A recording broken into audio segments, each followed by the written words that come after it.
যেই দোকানে থাকবে কুক সেই দোকানেই বয়কট হোক। তারা আমাদেরকে আবারও স্মরণ করিয়ে দিয়েছিল। আমরা বহু মানুষ ভুলে গিয়েছিলাম যে তাদেরকে বয়কট করতে হবে। আমরা তাদেরকে ধন্যবাদ জানাই, তাদের কারণে আমরা আবারও একতাবদ্ধ হয়ে গেলাম।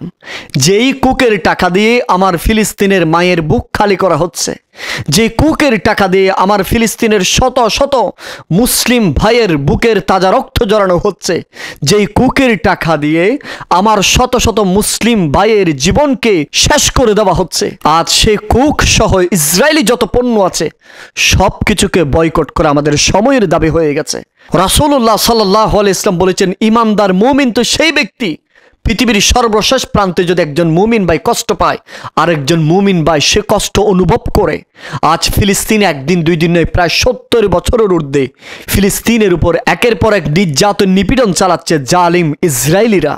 আজ সেই ইসরায়েলিদেরকে যারা মদতপুষ্ট, ইসরায়েলিদেরকে যারা আর্থিকভাবে সহযোগিতা করে, ইসরায়েলিদেরকে অস্ত্র কেনার ব্যাপারে যারা সবচেয়ে সাহায্য করে, তাদের প্রোডাক্টগুলা, তার মধ্যে অন্যতম হচ্ছে কোকাকোলা থেকে শুরু করে তাদের যত ব্র্যান্ড আছে, সেই ব্র্যান্ডের পণ্যগুলো তাদেরকে আর্থিকভাবে সচ্ছল করে।